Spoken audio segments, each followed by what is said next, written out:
สบายดีพี่น้องวัดจะขู่สุคนนะจ๊ะมาพี่น้องเอาโทรศัพท์ก็คือเป็นอันนี้นะพี่น้องว่ะ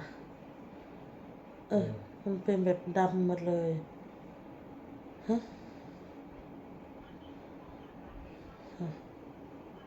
หมดเจ้าเห็ดอะไรนี่เฮ้ยตัวไหนตัวซับตัวไหน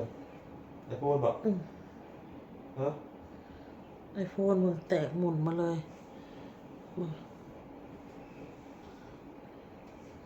ออโต้โยนถิ่มพี่น้องเลยออโต้สำคัญออโต้กับคายออกตุ่มพี่น้องเลยแม่จีดเพิ่นให้ซื้อยากาไปโพมาจุ่มใส่น้ำแล้วก็เสร็จเอามาจุ่มแล้วก็แผ่มาเซชกระโตแล้วก็ให้เพิ่นกินน้ำพี่น้องกินแล้วก็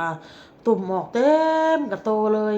แล้วก็เรื่องไข่เรื่องงั้นก็คิงเพิ่นก็ลดลงแล้วพี่น้องเย็นลงเนาะพี่น้องเนาะมีแต่ว่าเพิ่นนอนอยู่มีแต่ว่าเพิ่นตื่นนอนมาแล้วก็ให้เพิ่นกินข้าวแล้วก็สิเอายาให้กินแล้วก็คือสิลงเลยแหละเนาะพี่น้องเนาะอ้นสิมาตอบคอมเมนต์ FC เด้อพี่น้องเด้อคลิปนี้เด้อพี่น้องเด้อFC ไปคอมเมนต์มาเนาะพี่น้องเนาะขอโทษขออภัยนะ FC มาสักคู่สักคนเด้อพี่น้องเด้อถ้าอ้นเว้าหยังผิดพลาดเนาะพี่น้องเนาะ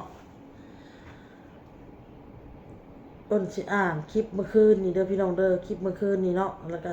สิอ่านหมดทุกคอมเมนต์หั่นล่ะเนาะพี่น้องเนาะคอมเมนต์แบบใดบ่ได้สิอ่านให้ฟังหมดพี่น้องคลิปเมื่อคืนนี่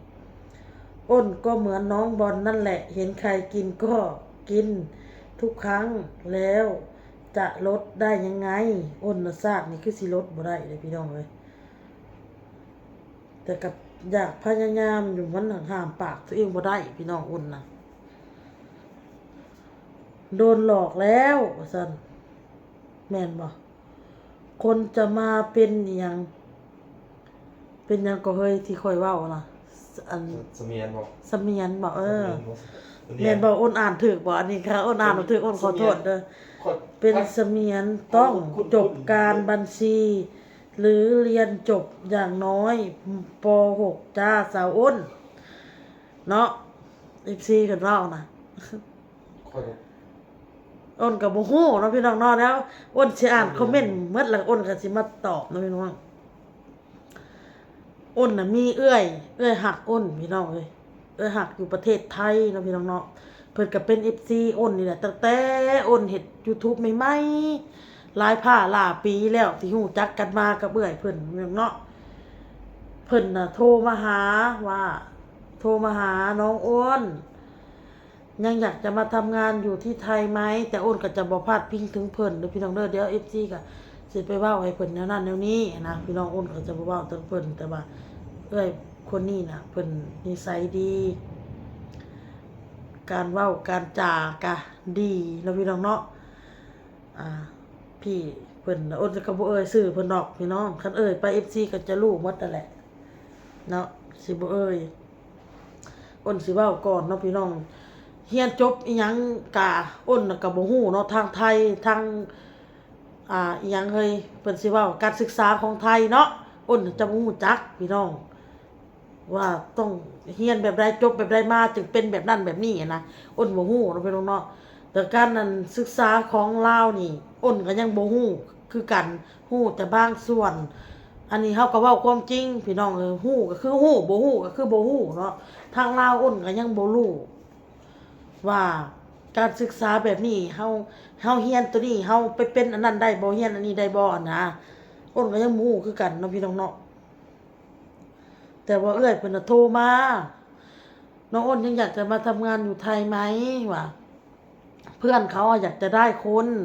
เพื่อนเพิ่นน่ะอยากได้คนเนาะอยากได้คนน่ะไปเฮ็ดงานนำอ้นละว่างานหยังแล้วอ้นน่ะสิคุยกับแม่เจี๊ดแล้วก็สิคุยกับเบาเต้อีกเทื่อนึงว่าเพิ่นสิให้ไปบ่หากว่าเรื่องการที่ว่าอ้นน่ะอ้วนน่ะซั่นน่ะซี่เพิ่นน่ะคุยกับเพื่อนเพิ่นแล้วเพิ่นบอกอีเกียงเนาะสิอ้วนสิจอยเพิ่นก็บ่เกียง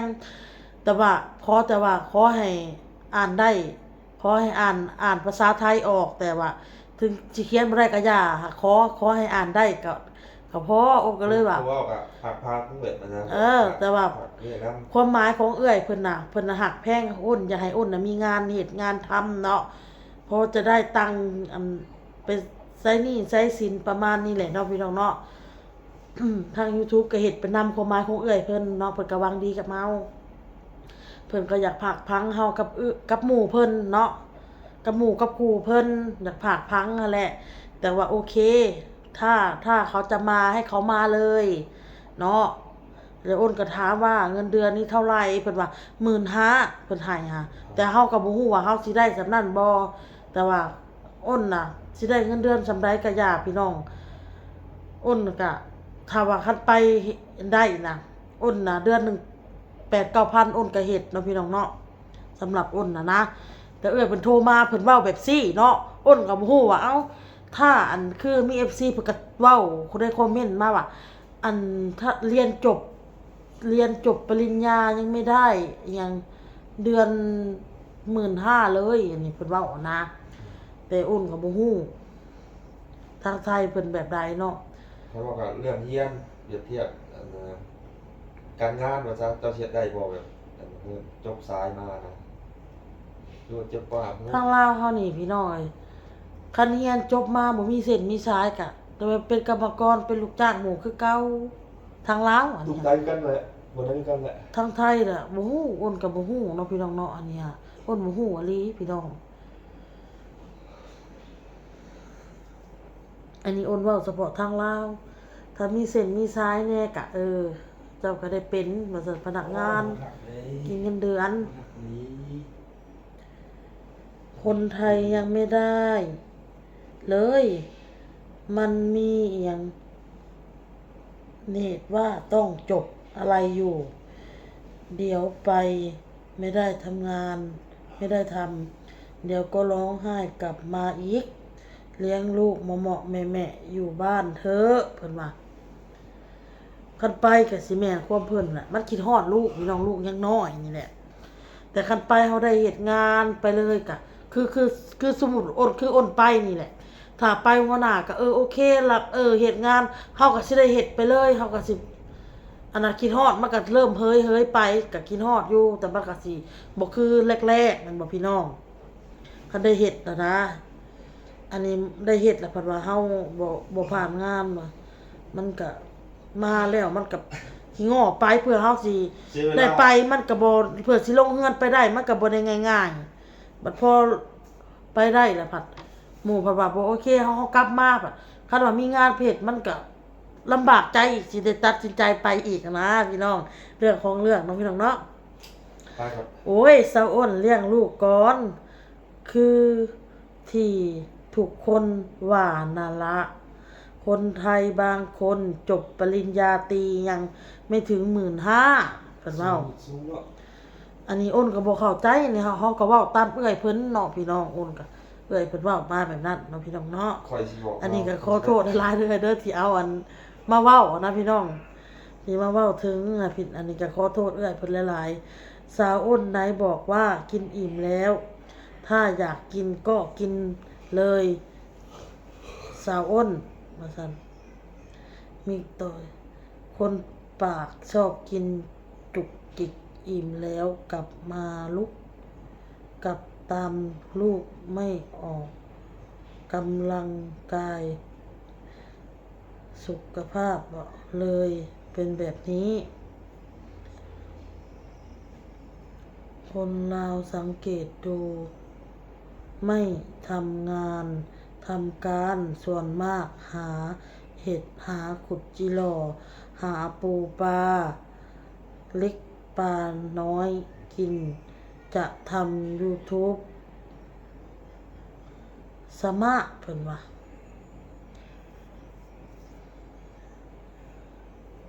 คนลาวขนาดคนที่เขาเป็นพนักงานเขายังอยากเฮ็ดพี่น้อง YouTube คนเฮ็ด YouTube หลายช่วงนี้เฮ็ดเพจหลายอ้นน้อยดูดีๆนะเงินเดือนละ 15,000 บาท 50,000 บาทคนไทยเองจบปริญญาตรีบาง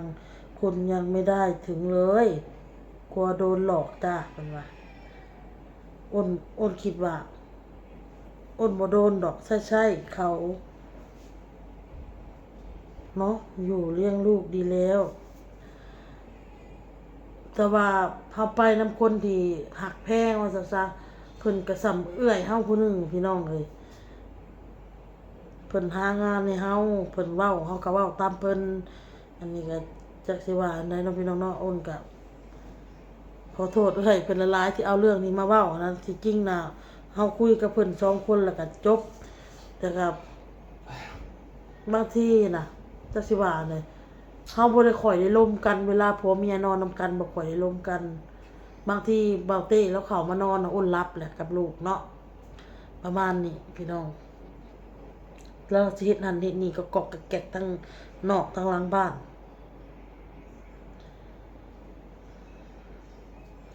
บ่ต้องไปดอกสะอ้นเลี้ยงลูกละดีแล้ว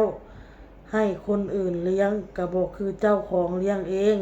เฮ็ดคลิปไปนำเลี้ยงลูกไปนำดีกว่าเพิ่นว่าจ้าขอบคุณมากๆค่ะซื้อคิมซองในเว้นในเว้นบ่นาอ้นยี่ห้ออิหยัง KA บ่ซองสีชมพูเพิ่นให้ทาครีมบ่รู้อะไรเนาะสงสัยให้ทาครีม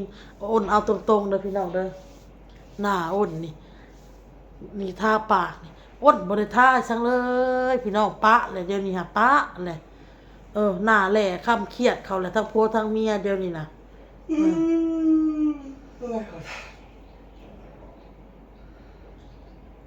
บ่ได้ทาพี่ซังเลยบ่ได้ซื้อครีมคนทำงานหนักออกแดดก็แบบนี้แหละน้องอ้น